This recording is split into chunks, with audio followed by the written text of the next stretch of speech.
My name is Abigail Stewart, and I was born with a silver spoon in my mouth, as they say.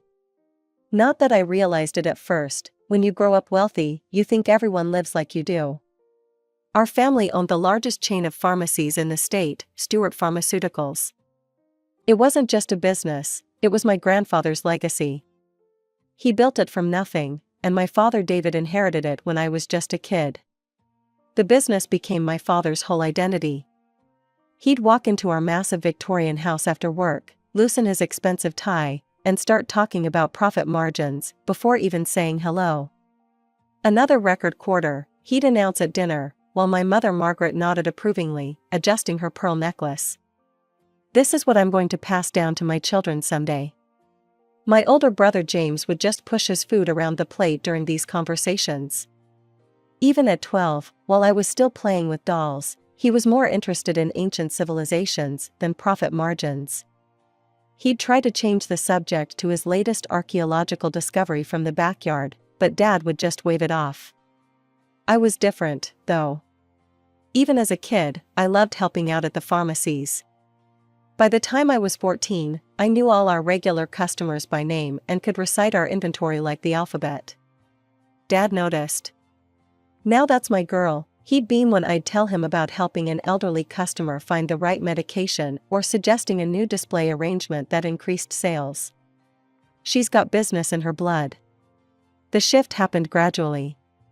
As James buried himself deeper in history books and archaeological journals, Dad started bringing me to business meetings.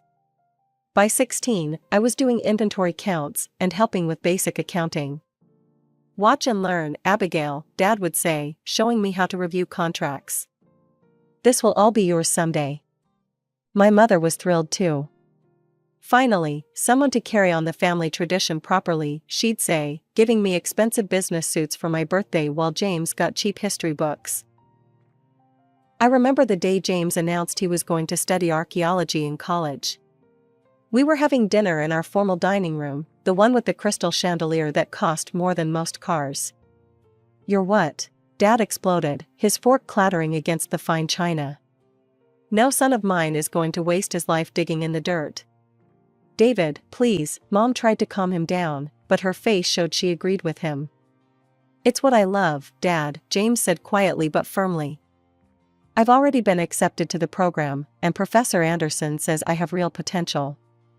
"Potential to be poor," Dad shouted. "We're business people, not dirt scholars." I watched James's face set in that determined way I knew meant his mind was made up. "Then I guess I'm not a business person," he said, standing up from the table. That was the night everything changed. Dad turned all his attention, and expectations, to me. I was no longer just the backup plan, I was the future of Stewart Pharmaceuticals. The pressure was intense, but I loved it. Or at least, I thought I did. Preston Business College was everything I'd dreamed of, prestigious, competitive, and full of other trust fund kids just like me. I felt right at home with my designer clothes and platinum credit card. That's when I met Zane. It was in the campus library, of all places. I was struggling with a coding assignment when this guy at the next table noticed me cursing under my breath at my laptop. "Need some help?" he asked, sliding into the chair next to me. He had the kindest brown eyes I'd ever seen and a slight accent I couldn't place. That's how it started. Zane was brilliant, he'd gotten a full scholarship to study computer science and was at the top of his class. Everyone knew him, professors would use his projects as examples, other students would fight to have him on their team for group assignments. But he was so humble about it all. It took me 3 coffee study sessions to work up the courage to ask about his background. He told me matter-of-factly about his parents immigrating from Syria when he was little, about his dad working security and his mom cleaning houses. How he'd been coding since he was 12, teaching himself on a second-hand laptop. "I used to do freelance work after school," he said. "Had to help with the bills, you know?" I didn't know, actually. I'd never had to worry about bills in my life. But something about the way he said it, no self-pity, just stating facts, made me admire him even more. We started dating a month later. Zane was different from the rich boys I'd grown up with. He opened doors because he was genuinely polite, not because etiquette class had drilled it into him. When he took me out, it was to small family-owned restaurants where the food was amazing and the owners knew him by name. 6 months in, he proposed. Not with some massive diamond like my dad would have expected, just a simple silver band he'd saved up for, given to me during a sunset walk through campus. It was perfect. Dad was thrilled when I told him I was engaged, at first. He immediately planned this huge family dinner to meet my fiancé, inviting all our relatives. I could practically hear him imagining some heir to a Fortune 500 company. The moment we walked into our massive dining room, I knew I was wrong. I watched my family's faces change, like someone had flipped a switch, from eager smiles to barely concealed sneers. My Aunt Patricia actually clutched her pearls. Mom's champagne glass froze halfway to her mouth. The silence was deafening until Dad cleared his throat. The sound echoed through our massive dining room like a gunshot. I could feel Zane's hand tense in mine under the table. "So, young man," Dad said in that condescending tone he usually reserved for his employees, drawing out each word like he was speaking to a child, "tell us about your background. Where exactly are you from?" Zane sat up straighter, maintaining his dignity despite the hostile atmosphere. I admired how he kept his voice steady and respectful. "My parents immigrated from Syria when I was young, sir. We've been here since I was 6. "And what do your parents do?" Dad pressed, his lip curling slightly. The crystal chandelier above us cast harsh shadows across his face, making him look almost sinister. "My father works as a security guard at Atlantic Corp, and my mother works as a cleaner," Zane answered honestly. His voice remained firm and proud. "I've worked part-time jobs since I was old enough to help support them. But I was fortunate to earn a full scholarship to Preston." My mother practically choked on her wine and grabbed her water glass, taking desperate gulps. The pearls around her neck trembled with each swallow. Aunt Patricia and Uncle George exchanged meaningful looks, while Cousin Rebecca actually snickered behind her manicured hand. Dad's face was getting redder by the second. The vein in his forehead, the one that only appeared when he was truly angry, began to pulse. "Well," he said, pushing his plate away with such force that the expensive china rattled, "I hope you understand, young man, that my Abigail is accustomed to a certain lifestyle. She's never wanted for anything. How exactly do you plan to provide for her?" Before I could jump in, Zane responded calmly, his composure a stark contrast to my father's growing anger. "I'm already successfully trading in cryptocurrency markets, Mr. Stewart. I built a substantial portfolio, and I'm developing plans for my own tech startup." "Cryptocurrency?" Dad interrupted with a harsh laugh that echoed off the mahogany-paneled walls. "You mean like what that scammer sold to Aunt Martha? The one who cleaned out her savings account?" His voice dripped with contempt. "Dad, that's completely different," I tried to explain, my heart pounding. "Zane's actually incredibly knowledgeable about blockchain technology. He's even been asked to speak at tech conferences." "Enough." Dad slammed his hand on the table, making the crystal glasses rattle and the silverware jump. The sound made everyone at the table flinch, except Zane. "I know a con man when I see one. Your Aunt Martha thought she knew better too, didn't she?" "Mr. Stewart," Zane attempted to explain, still maintaining his composure even as my father's face grew darker, "I understand your concerns, but I assure you—" "No, you don't understand." Dad stood up, his chair scraping against the hardwood floor with a screech that made my teeth hurt. He towered over the table, his hands planted firmly on the white tablecloth. "You're not suitable for my daughter. You're a migrant from a poor family. You don't understand our values, our way of life. You're not one of us." I watched in horror as my father, the man who'd taught me about business ethics and professional conduct, showed his true colors. The worst part was seeing how the rest of my family nodded along, as if he was just saying what they were all thinking. Dad wasn't done. His face twisted with rage as he jabbed his finger in Zane's direction. "I see right through you, you know that?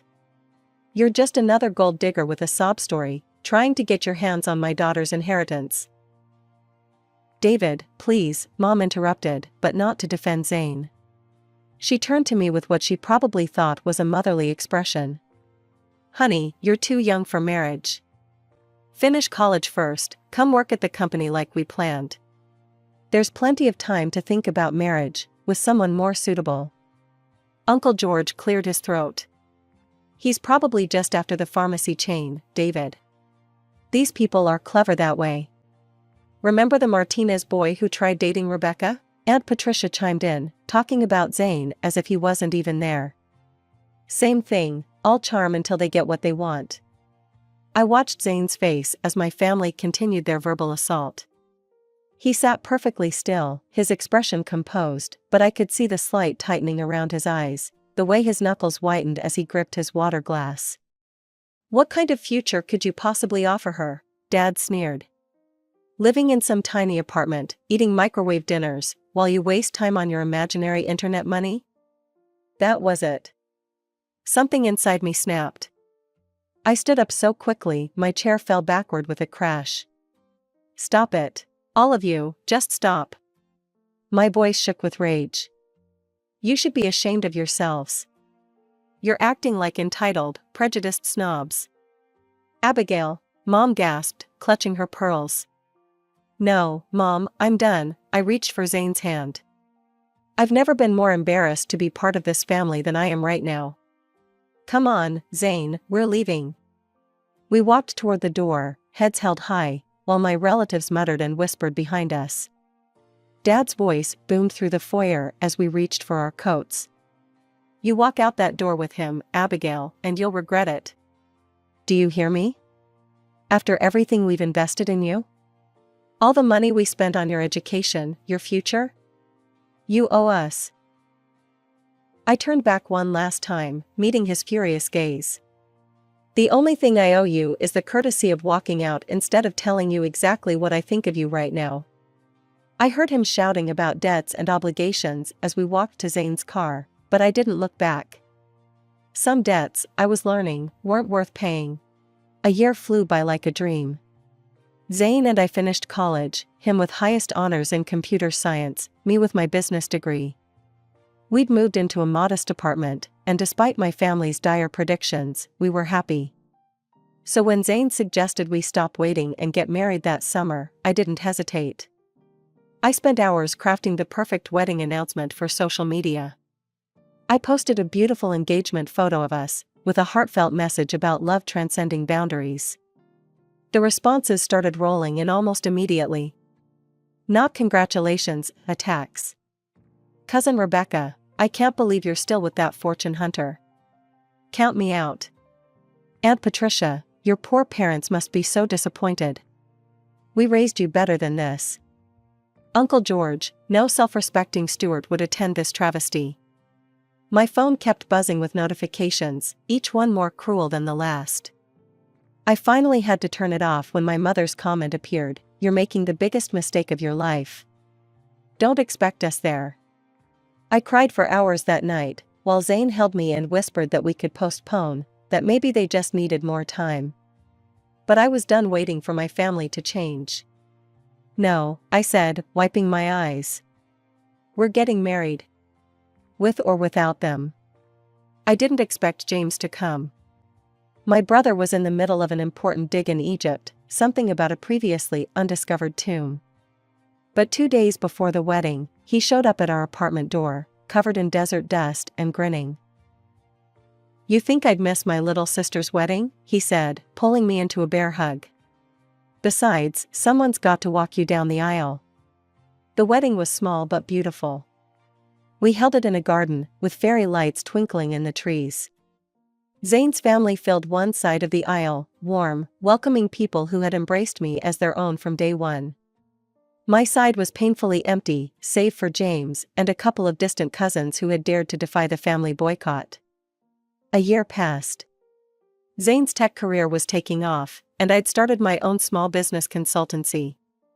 We were building our life together, brick by brick, without any help from the Stewart fortune. Then the invitation came. Your presence is requested at the 60th birthday celebration of David Stewart.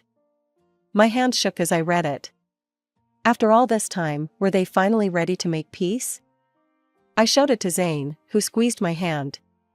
It's your call, love, he said softly. But whatever you decide, we face it together. The night of the party, we dressed our best. I spent hours picking out the perfect gift, a rare first edition of my father's favorite business book, something that showed I still remembered, still cared. We walked into that familiar house, my heart pounding with nervous anticipation. The room fell silent when we entered, just like that first dinner, but I pushed ahead. With trembling hands, I presented the carefully wrapped package to my father. He didn't even look at it. Just picked it up and tossed it aside like it was garbage, the beautiful paper crinkling as it landed among the other gifts. The dinner started like a perfectly choreographed show of cruelty. Every question, every comment was designed to wound. I watched in horror as my family took turns trying to break my husband's spirit. So, Uncle George drawled, swirling his expensive wine, still playing with your internet money, or have you found a real job yet? Before Zane could answer, Aunt Patricia chimed in. Dear, do you know which fork to use for the salad? She giggled, nudging my cousin Rebecca. These fancy dinners must be quite different from what you're used to. That's quite a simple suit you're wearing, my mother observed with a smirk. I suppose designer labels aren't in your budget? I wonder, cousin Rebecca piped up, have you ever even eaten truffle before tonight? They're quite expensive, you know. I watched Zane's face remain perfectly composed, even as they treated him like some sort of circus attraction. He'd built a successful life from nothing, earned every bit of respect he had in the tech world, and here they were, acting like he was beneath them because he didn't inherit his success. The breaking point came when my father raised his glass. You know, he announced to the table, loud enough to silence everyone, I always wondered what would happen to my daughter if she married beneath her station. Tell me, boy, does she miss her credit cards? Her shopping sprees? Or have you managed to save enough from your little computer games to keep her in the lifestyle she deserves? Something snapped inside me. I stood up so fast, my chair toppled backward. How dare you? I was shaking with rage. You sit here in your expensive clothes, in your massive house, acting like you're better than everyone else, when you're nothing but small, cruel people who've never earned a single thing in your lives. The room went dead silent. You think wealth makes you worthy? Look at yourselves. You're all so busy showing off your money that you've forgotten how to be human beings. Dad's face turned purple. He stood up, matching my stance. That's enough. I've had it with your ingratitude, your poor choices, your defense of this fortune hunter. He turned to face the table, raising his voice even louder. Let me make this absolutely clear, as of this moment, Abigail Stewart is no longer my daughter. She is disinherited, cut off completely. Then, with a theatrical flourish, he gestured to my cousin Michael, who'd been quietly preening at the other end of the table. This is my new successor. My nephew, who understands the value of family tradition, of maintaining our standards. The relatives burst into applause as Michael stood, bowing slightly. Thank you, Uncle David. I won't let you down like some people have. I looked around the table at these people I'd once called family. At my mother, clapping enthusiastically for my replacement. At my cousins, smirking with satisfaction. At my aunts and uncles, nodding approvingly at my public humiliation. Come on, Zane, I said, taking my husband's hand. We're done here. Permanently. The next few years passed like a whirlwind. Zane's cryptocurrency investments had been just the beginning. He used that capital to launch his own tech company, developing innovative AI solutions for businesses. Within 3 years, TechVision Enterprises was valued at over $500 million. The same internet money my father had mocked had transformed into an empire. I watched with pride as my husband's name began appearing in business magazines and tech journals. 30 Under 30, Most Innovative CEO, Tech Visionary of the Year, the accolades kept coming. But what made me proudest was how success hadn't changed him. He still opened doors for people, still remembered every employee's name, still wore simple clothes, though now they were tastefully expensive rather than cheap. I wanted to find my father and show him all these headlines. Show him how wrong he'd been. But we hadn't spoken since that disastrous birthday dinner, and honestly, I'd found peace in that silence. Then the invitation arrived. You are cordially invited to celebrate the wedding of Rebecca Stewart. I stared at the thick cream envelope in disbelief. The same cousin who'd mocked Zane's table manners, who'd made snide comments about his clothes, was now inviting us to her wedding? Look what came in the mail, I said to Zane that evening, holding up the invitation. He read it carefully, then looked at me with those kind eyes I'd fallen in love with years ago. Maybe we should go. In my culture, we believe family is sacred, even when they hurt us. So there we were, walking into the grand ballroom of the Ritz-Carlton, where Rebecca's wedding was being held. The reaction was unexpected. Oh my God, is that Zane Hassan? The TechVision CEO? Did you see his interview in Tech Weekly? I heard he just closed a deal with Microsoft. Can I get a picture with you, Mr. Hassan? The same relatives who'd once looked down their noses at my poor immigrant husband were now falling over themselves to get his attention. Former critics were now eager fans, shoving business cards into his hands, asking for investment advice, begging for photos. I watched as Zane handled it all with characteristic grace, smiling for photos, answering questions politely, making everyone feel heard and respected, even those who'd never shown him the same courtesy. Your husband is absolutely brilliant, gushed Aunt Patricia, the same aunt who'd mocked his table manners years ago. Did you know he was featured in Forbes? I just smiled, thinking how funny life can be. The fortune hunter they'd accused him of being had built his own fortune, bigger than anything the Stewarts had ever imagined. But unlike them, he wore his success with humility and kindness. I should have known something was off when my parents made a beeline for our table.